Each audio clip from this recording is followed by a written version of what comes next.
早晨啊，各位！琴晚我哋就喺 Cradle Mountain 嘅酒店過咗晚。咁晚上除咗大自然嘅聲音之外呢，基本上都聽唔到其他聲音。咁嗰度非常之寧靜同埋輕鬆啊。咁有時靜到呢，我哋都怕會唔會有動物走咗入屋。咁琴晚我哋就喺露台裏面呢，就欣賞夜景。咁天上全部都係星星，非常之大粒，非常之閃亮。咁因為技術問題呢，冇辦法拍攝分享俾大家啦。咁有機會大家嚟感受一下啦。咁酒店琴晚其實有暖氣嘅，咁都幾適合一家大細嚟度假。咁我哋而家離開酒店啦。咁早上我哋會先去 Cradle Mountain 再行一陣。咁下晝呢，我哋就會經壁畫小鎮就翻去朗賽斯頓啦。嗱，我哋又翻嚟 Visit Centre 啦。咁嗰張飛買咗之後呢，其實就可以3日免費搭去嗰個穿梭巴嘅。咁我哋今日再入。咁由於時間嘅安排呢，我哋今日就冇喺酒店食早餐。咁我哋就去翻 Cradle Mountain 嘅 Visitor Centre 裏面食一個簡易嘅早餐。咁我哋搭翻穿梭巴去第5個站鴨子湖站。咁今日嘅天氣呢，就係大霧，並且夾雜咗啲微雨。咁搖籃山都俾大霧遮蓋咗。咁同琴日嘅藍天白雲形成強烈嘅對比，所以有時去山間旅行真係要講一點緣分啦。咁雖然呢係好大霧，但鴨子湖個湖水仍然係好清澈㗎。咁我哋就會去一去船屋拍幾張照，然後就開始行山啦。咁我哋喺船屋嗰度上翻嚟啦。咁啊大霧啊今日。咁而家呢，我哋行第3條，就係呢個 Walnut Creek， 就經過呢個 Lilia Lake 嘅道啦，1個鐘。咁啊應該係45分鐘到可以行嘅啦。咁啊行呢一邊。咁呢一個呢，就係Lilia Lake啦。咁個湖就比較細啲啦，同埋因為佢望唔到嗰個搖籃山啊，所以就冇咁多人喺下面行嘅。咁通常都係途經嘅啫。咁我哋揀呢段路呢，就沿住嗰個Lilia Lake啦。咁佢啲路呢，就係石路嚟嘅，咁啊比較岩殘啲啦，就冇嗰啲好似木板啊，佢整得好靚嘅。咁變咗如果係老人家呢，就唔係咁適合啦，因為又比較跣啊，可能啲石落完雨之後，我哋都要小心慢慢行啊，驚啲石跣啊，係啊。咁我哋去到嗰個行咗落嚟啦，去到嗰個 Lake Lina 嗰度啦。咁啊，要望落去都有少少搖籃山，好似望到。咁大家見到個山裏面咧有白色嘅點點咧，咁其實呢啲係啲小花嚟嘅。咁啊好多喎，咁望上去都幾靚。咁我將佢影咗相，就走去問AI， 佢就話呢個叫做五瓣小白花喎。咁係塔斯嘅其中一個花嚟嘅。咁行到呢段路咧，雨勢忽然間大咗，所以喺山間咧天氣真係變化莫測。啲草一嚿嚿都幾得意啊！咁我哋行完石路啦，咁就見翻呢啲木嘅路啦。咁啊，即係話俾我哋聽，就嚟接近個終點啦。咁呢度啊，一直落去應該就係嗰個巴士站嚟嘅。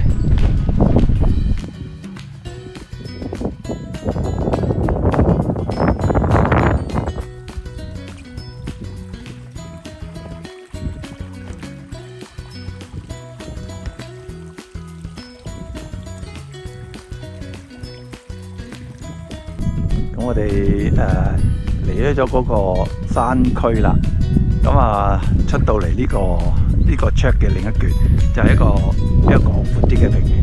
咁啲草好得意啊，一嚿嚿。咁呢一段路咧，一般都會見到 Wombats 嘅。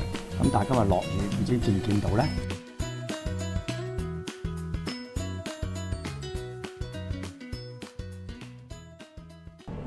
咁我哋喺 Cradle Mountain 出咗嚟啦，去咗 Surfville 嗰個小鎮啦，即係壁畫小鎮。咁啊，我哋2點鐘至到啊。咁我哋揀咗呢間餐廳叫做Mountain Mama， 個網上評分都高㗎。但係因為已經過咗呢個正餐時間，廚房已經收咗啦。咁變咗我哋只能夠點咗一啲 cake 啊、飲品啊，作為一個下午茶。咁呢間餐廳個裝修咧非常之典雅同埋簡潔。牆裏面咧有啲動物嗰個相啦，幾得意。好，我食嘢啦。呢度就係 Surfville 啦。咁人口咧就大約1500人，咁啊充滿鄉村氣息嘅。咁你見到唔同嘅建築物都畫咗唔同嘅壁畫。咁呢個人唔多啊，而家下晝2點幾啊，都好靜啊。咁我哋剛剛喺呢一間餐廳嗰度食完嘢，咁間餐廳都裝得幾好㗎。咁前邊都有好多壁畫嘅。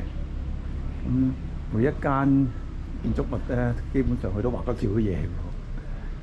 咁我哋行咗大約5分鐘，就去到壁畫村嘅旅客服務中心。咁呢度對出嘅土地就係展出最多壁畫嘅地方啦。Sheffield 雖然係接近搖籃山，但一直以嚟都係一個平平嘅小鎮。直到1880年左右，有居民喺牆壁裏面畫壁畫，結果吸引咗好多去搖籃山嘅旅客，就中途停一停呢個小鎮參觀。咁側邊係個公園嘅。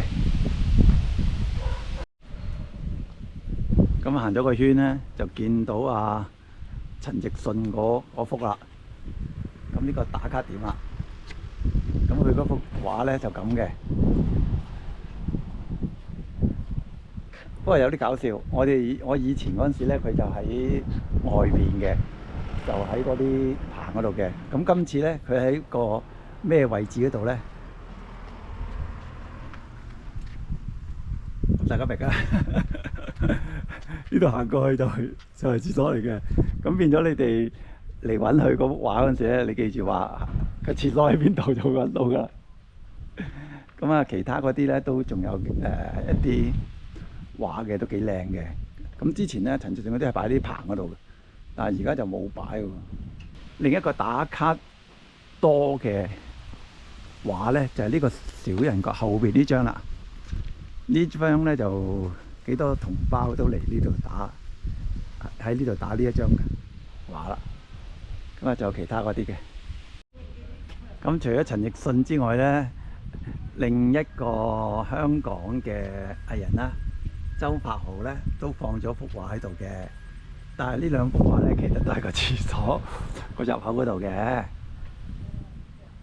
咁呢個周柏豪啦，咁隔離就係陳奕迅，跟住嗰個就係廁所入嚟。咁壁畫小鎮啦，咁行去個市中心嗰度咧，啲建築物咧都有壁畫嘅。咁呢條街已經話去最旺㗎咯喎。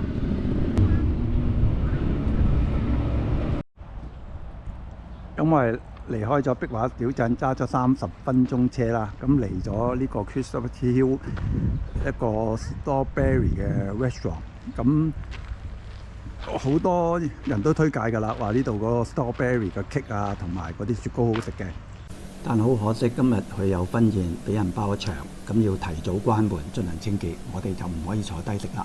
但係佢外賣咧就未閂嘅，咁變咗我哋就喺外賣嗰度買咗一個 cake 啦。亦都買咗一個雪糕啦，咁就喺外邊食。咁我哋頭先試咗個雪糕，同埋試咗個 strawberry 嘅 cake 都唔錯，咁都幾得意嘅呢間嘢。咁有個池啊，有啲草地啊，咁俾人哋去睇下嘢嘅。咁佢應該嗰邊咧又會自己種 strawberry 嘅。咁好多旅行團咧都喺呢度停中間嘅，因為呢個係一個分岔路口。咁一邊咧就去 Kettle Mountain， 一邊咧就去一個螢火蟲嘅洞啊！咁變咗好多團都喺呢度停一停嘅。咁行咗個圈咧，咁我哋就翻停車場攞車啦，因為呢度翻朗塞斯頓咧都要45分鐘車程㗎。咁我哋喺 Kettle Mountain 出翻去朗塞斯頓啦。咁我哋咧就 book 咗另一間酒店，就叫做 Hotel Grand Chancellor 嘅酒店喺市區嘅。咁有啲團咧都會住喺呢度嘅。咁我哋睇一睇啦。咁佢個廁所咧就都幾大喎，個廁所。係啊，唔錯。咁普通酒店咁㗎啦。咁出邊有個窗，咁睇到出面有啲景啦。咁望街嘅。咁而家就差唔多6點幾㗎啦，仍然好光。咁我哋梳洗完之後就出去會早啲食嘢啦。呢間就係我哋食晚餐嘅 Bullstone Bar and Restaurant。咁 OK 嘅。呢間餐館咧就位於市中心，由酒店步行過嚟都係10分鐘。咁以食牛扒出名嘅。咁今朝喺 Kettle Mountain 就落雨，但係翻嚟朗塞斯頓咧就好陽光，好柔和啲陽光。咁佢就送咗啲薯條喎。呢呢個就係個蠔啦，咁我哋叫咗半打。咁我哋叫咗牛扒啦，睇到好靚下喎。咁一個魚啦，都唔錯。咁而家咧就6點40分啦，出面個陽光好柔和，好舒服啊！